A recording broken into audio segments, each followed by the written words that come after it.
दोस्तों नमस्कार। Finance maestro के ऑफिशियल यूट्यूब चैनल में आपका स्वागत है। आज के इस वीडियो में हम बात करने वाले हैं आइडिया फोर्ज लिमिटेड के आईपीओ के बारे में।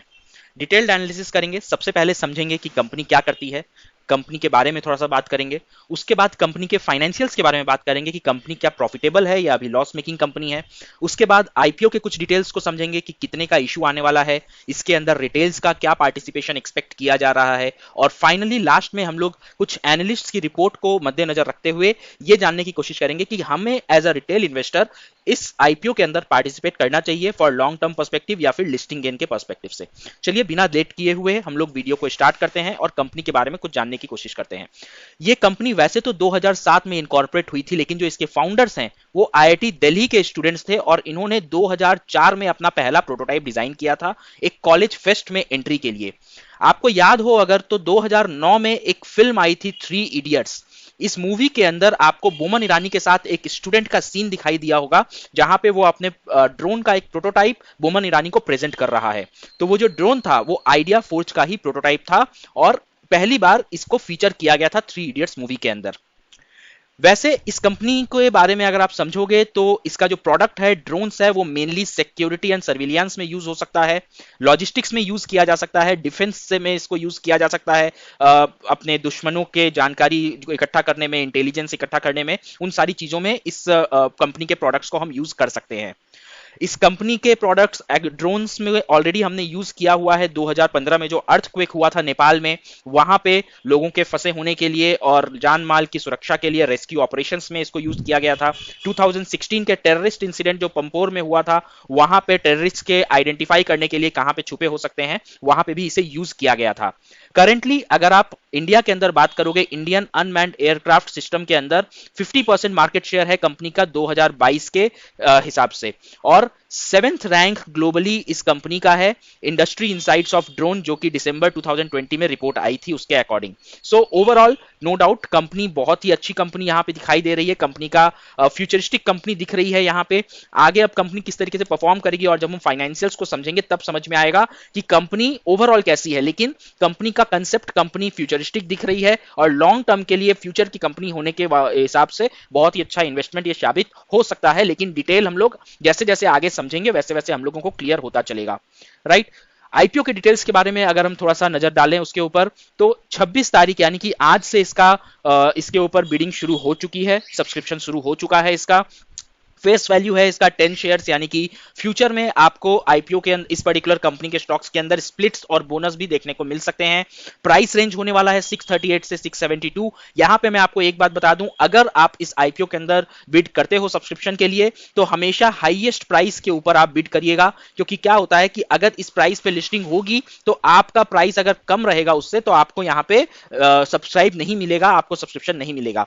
22 का 22 शेयर्स का इसका लॉट साइज है और टोटल इशू जो हो रहा है वो 567 करोड़ का हो रहा है। इसके अंदर 567 करोड़ के ऊपर टोटल दो पार्ट्स है। एक पार्ट तो है यहां पे फ्रेश इशू जिसे हम एफआई लिख सकते हैं, और एक है offer for sale which is OFS. अब दोनों में डिफरेंस क्या होता है?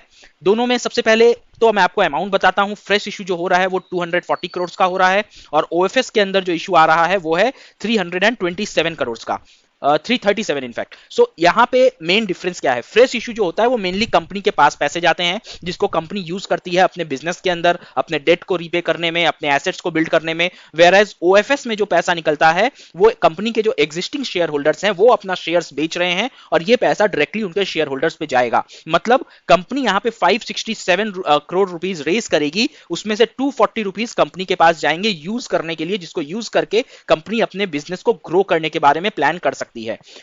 एम्प्लॉइज जो कंपनी के हैं उनको 32 रुपीज का डिस्काउंट मिलेगा। ये हमारे बहुत ज्यादा किसी काम का नहीं है। चलिए अब इंपॉर्टेंट डेट्स पे आते हैं। सो आईपीओ जैसा मैंने आपको बताया आज से यानी कि 26 जून से स्टार्ट हो चुका है। 29 ऑफ जून तक हम इसके अंदर अपनी बिड डाल सकते हैं, अप्लाई कर सकते हैं सब्सक्रिप्शन के लिए। अलॉटमेंट इसका 4 ऑफ जुलाई को हो जाएगा और अगर आपको अलॉटमेंट नहीं होता है तो 5 ऑफ जुलाई को आपका पैसा जो है वो अनब्लॉक हो जाएगा या रिफंड की प्रक्रिया शुरू हो जाएगी। शेयर्स आपके डीमैट अकाउंट में 6 ऑफ जुलाई को क्रेडिट होंगे और लिस्टिंग इसकी एक्सचेंज पे 7 जुलाई यानी कि फ्राइडे को हो जाएगी। कट ऑफ टाइम है आईपीओ के लिए अप्लाई करने का 29 जून 5 PM, मतलब 29 जून शाम को 5 बजे के पहले पहले यदि आपको इस आईपीओ के अंदर अप्लाई करना है तो आपका एप्लीकेशन यहां पे पहुंच जाना चाहिए। अब यहां पे बात कर लेते हैं कि हमारे रिटेल इन्वेस्टर्स को, हमारे और आपके जैसे लोगों को क्या अपॉर्चुनिटी मिल रही है अप्लाई करने की।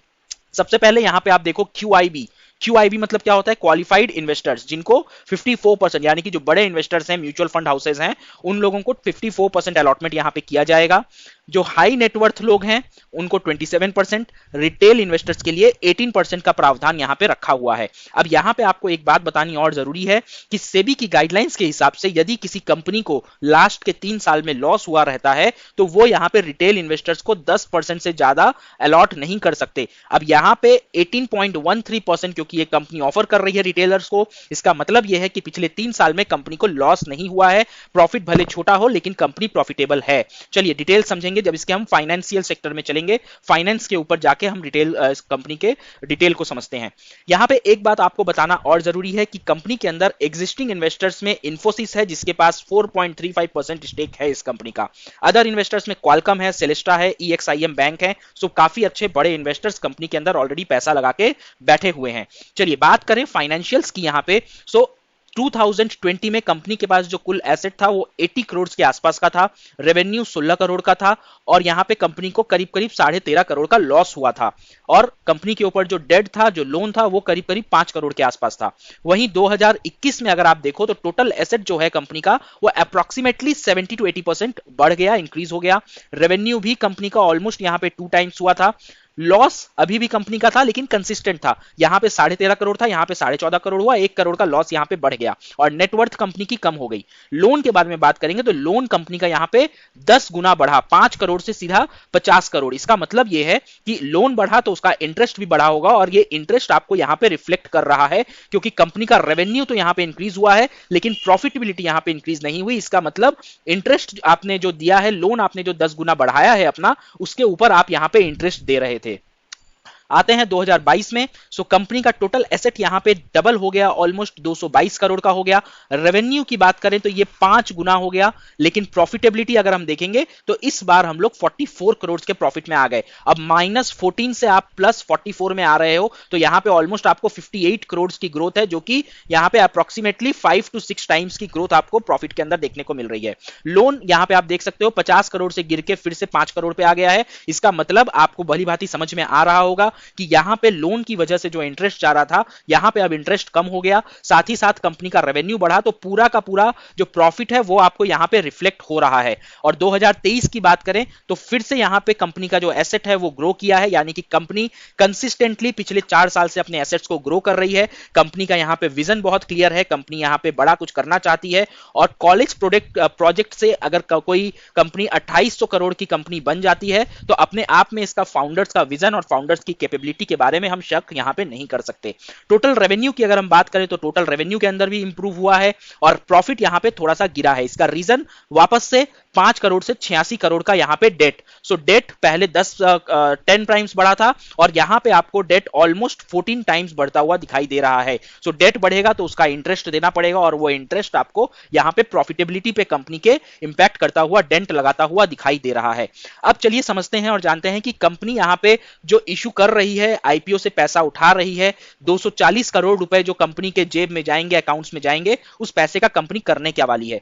Repayment of date. जैसा मैंने आपको ऊपर दिखाया, जब कंपनी के पास डेट बढ़ जाता है तो उसका प्रॉफिटेबिलिटी कम हो जाता है। तो यहां पे सबसे अच्छा काम कंपनी करने वाली है कि उधार लिए हुए पैसे चुका दो, सो दैट मेरे को उस पर इंटरेस्ट नहीं देना पड़े और प्रॉफिट अगर मेरा बनेगा तो मेरे जितने भी इन्वेस्टर्स हैं, शेयर होल्डर्स हैं, उनको मैं प्रॉफिट पास ऑन कर दूंगा तो मैं ज्यादा मुनाफे में रहूंगा। सो कंपनी यहां पे सबसे पहले अपना डेट क्लियर करने के बारे में सोच रही है। दूसरा चीज, कंपनी यहां पे अपने वर्किंग कैपिटल को फंड करना चाहती है, यानी कि कंपनी अपने एसेट्स के ऊपर काम करना चाहेगी, कंपनी अच्छे एम्प्लॉइज को हायर करना चाहेगी, कंपनी नए नए रिसर्च एंड इनोवेशन के अंदर इन्वेस्ट करना चाहेगी, ये सारी चीजें कंपनी के फोकस में रहेगा। Working capital, investment in product development and general corporate purpose. So overall company का यहाँ पे जो सेंटिमेंट और जो इरादा और विजन दिख रहा है, काफी अच्छा, काफी पॉजिटिव, काफी स्ट्रांग दिख रहा है। और अगर हम एनालिस्ट की माने तो मोतीलाल ओसवाल एंड आनंद राठी की तरफ से इस आईपीओ को एक थम्स अप दिया गया है और मस्ट बाई इसका रेकमेंड किया गया है।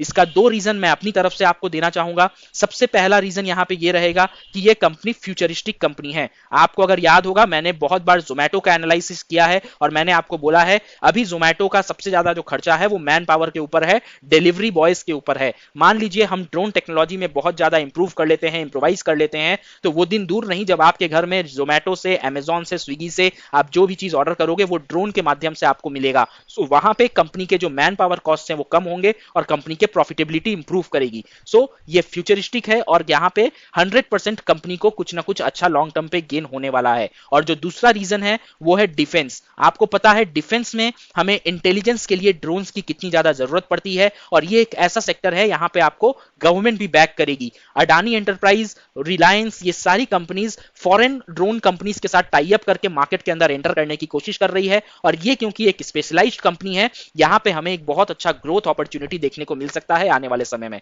लिस्टिंग गेन की बात करें तो मेरे हिसाब से यहां पे 100% आपको 50% से लेके 75% का लिस्टिंग गेन मिलना चाहिए इस ब्रैकेट के अंदर। और लॉन्ग टर्म पर्सपेक्टिव से बात करें तो 2 साल के अंदर अंदर कंपनी के अंदर आपको 2x ग्रोथ भी दिखाई दे देना चाहिए।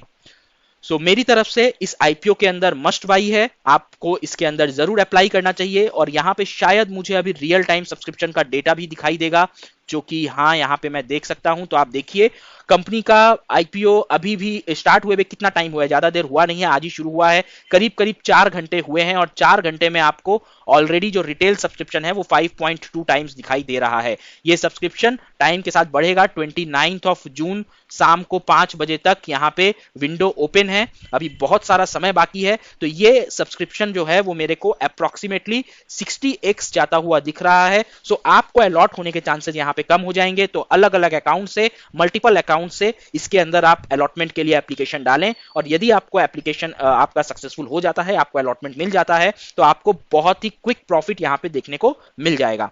यदि आपको ये एनालिसिस और पूरा डिटेल्स अच्छा लगा हो तो वीडियो को लाइक करिएगा, चैनल को सब्सक्राइब करिएगा और कमेंट में बताइएगा कि कितने अकाउंट से आप लोगों ने इस आईपीओ के अंदर एप्लीकेशन डाला हुआ है।